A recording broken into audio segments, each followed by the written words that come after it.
Nah, Kang tadi, belakangan kan keterampilan, kemampuan Anda sehingga Anda disebut empu pisau itu dalam membuat pisau, itu juga membuat pasukan-pasukan komando kita tertarik ya melihat fungsi dan manfaat dari pisau-pisau buatan Anda.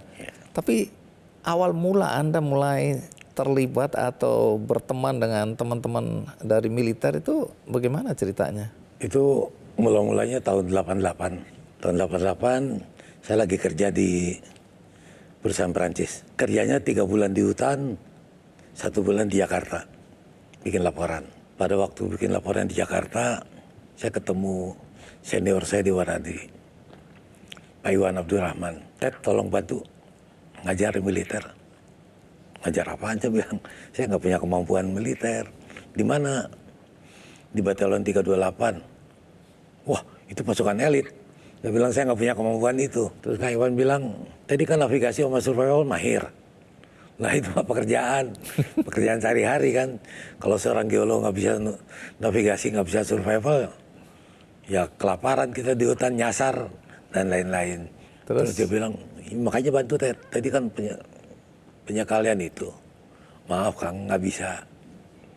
Saya terikat kontrak di perusahaan asing di Elf. Nggak tahu danjonnya begini. Ya maaf nggak bisa, saya bilang. Besoknya komandan batalionnya datang. Prabowo kebetulan. Pak Prabowo. Saya nggak kenal. Siapa Prabowo? Nggak tahu. Saya nggak pernah baca koran kok. Terus? Kenalan aja. Kang, saya dengar Anda punya keahlian gini. Tolong ajarin anak buah saya. Aduh Pak, maaf saya nggak bisa, saya bilang. Saya lagi terikat kontrak di perusahaan asing. Ya masa bantu boleh mau. Bantu negara sendiri enggak. Dibayar berapa sama bule-bule itu? Saya bayar dengan harga yang sama. Dalam hati saya belagu amat, dalam hati ya. Belum tahu berapa dibayar ya. Mayor gaji paling 500.000. Gaji saya jujurnya udah 3-4 ribu dolar waktu itu. Ribuan dolar itu ya. Dia bilang, tapi Anda bicara masalah nasionalisme. Dia bilang, masa bantu boleh mau, bantu negara sendiri enggak. Ini bukan buat Prabowo, ini buat Merah Putih. Tersinggung saya, jujur aja. Saya bilang, belagu amat ya, tentara nih. Begini Pak, Bapak bicara masalah nasionalisme. 2 bulan lagi kontrak saya habis. Dan saya belum pernah minta cuti. Saya mau pura-pura minta cuti aja.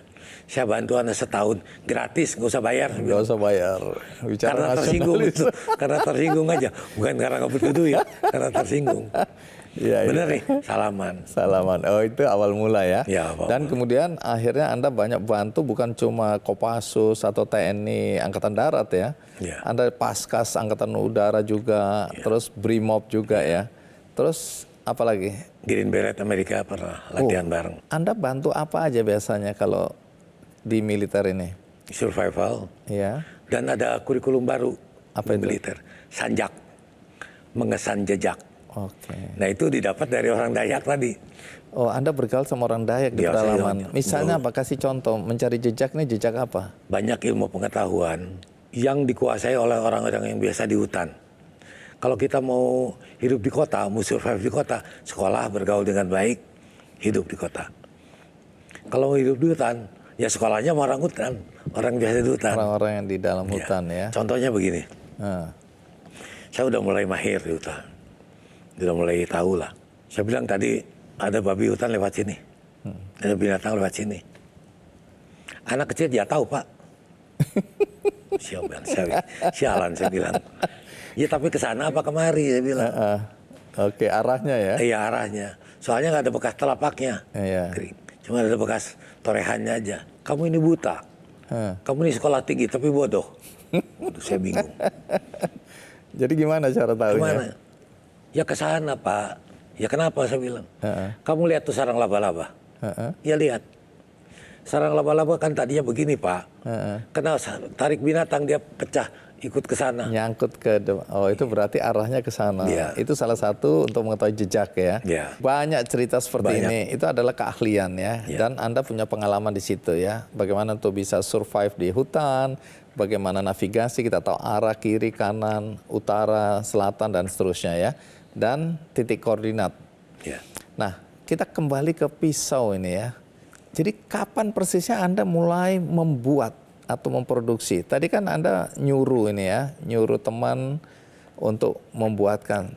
Tapi desain dan lain-lain kemudian diproduksi itu mulai kapan persisnya? Jadi tahun 92 tadi, begitu saya pulang dari Jambi, saya berpikir kan, masa pisau harus import, pisau yang bagus. Ya. Kemudian tahun 92 saya pernah ke Amerika, saya beli buku-buku di sana. Tentang pisau? Ya, tentang pisau. Oh, jadi Anda sudah memang tertarik sekali. Ya, ini udah ya? tertarik. Terus? Ya, pulang ke rumah, karyawan dari kawan-kawan tadi bikin pabrik, bengkel pisau lah. Bukan pabrik, bengkel. Karyawan 5 orang mula-mulanya. Ya, dari mulut ke mulut. Sampai suatu saat kita ada latihan dengan pasukan asing. Kopassus latihan gabungan dengan Special Force Amerika. Latihannya di situ Lembang, di Bandung, di Lembang, di balik Gunung Tangkuban Perahu. Kemudian saya diminta untuk ngasih pembekalan, sanjak tadi, mengesan jejak tadi. Saya bawa juga orang Dayak ke Bandung. Apa kelebihan orang Dayak ini sehingga Anda manfaatkan secara positif ini ya terus-menerus? Mereka biasa di hutan, Pak, Bang. Orang biasa di hutan sudah terbiasa dengan hutan. Salah satu contoh, lagi naik perahu.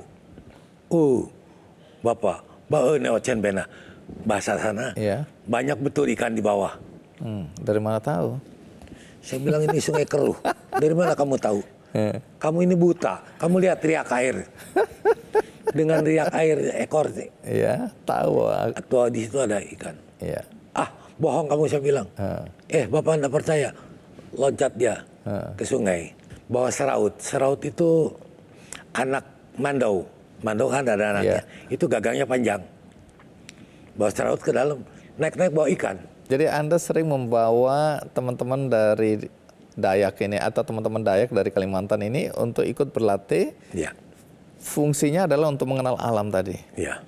Nah, baik. Belakangan kan Anda kemudian merasa bahwa pisau-pisau yang dibutuhkan oleh pasukan khusus ini di militer itu banyak ragamnya.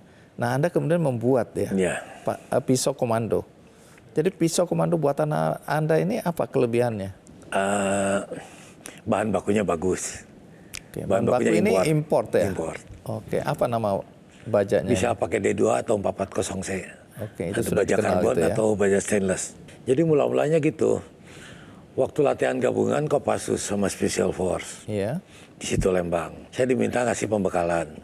Komandan pusdiknya bilang sama saya, Kang, bikinin pisau. Saya udah bikin pisau nih. Bikinin pisau 30 biji. Yang terbaik ya, jangan bikin malu bangsa. Prabowo kan begitu gayanya tuh. Saya bikinin.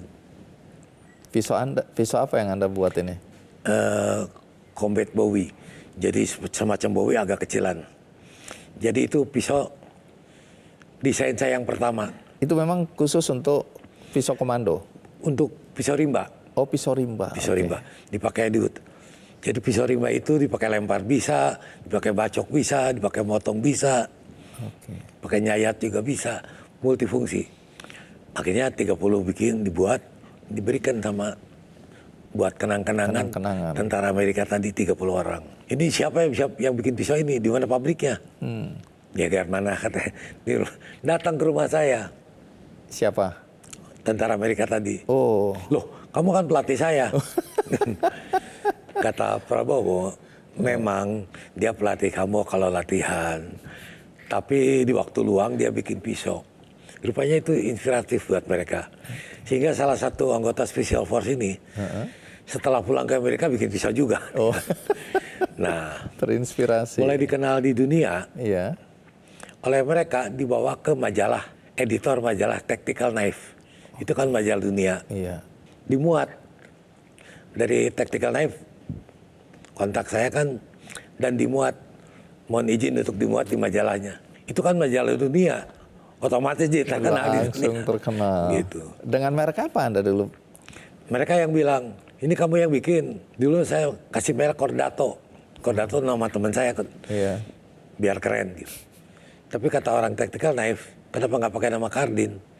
Karena kamu yang bikin. Sejak itu pakai nama Teh Kardin, pisau Indonesia. Oke, jadi kebanggaan Indonesia ya. Baik, ini kan banyak sekali pisau di atas meja itu ya. Nanti ceritakan ya, pisau-pisau apa aja yang ada di atas meja. Apakah itu semua hasil karya Anda? Untuk apa? Dan tentu saja banyak orang penasaran nih. Berapa harga pisau-pisau buatan Anda ini ya? Dan bagaimana cara mendapatkannya? Nanti saya akan tanyakan, sekarang kita rehat sejenak, ikuti terus Kick Andy. Semuanya tajam. Astaga, kalau gitu saya nggak mau pegang lagi. Nggak apa-apa, pegang gagangnya aja.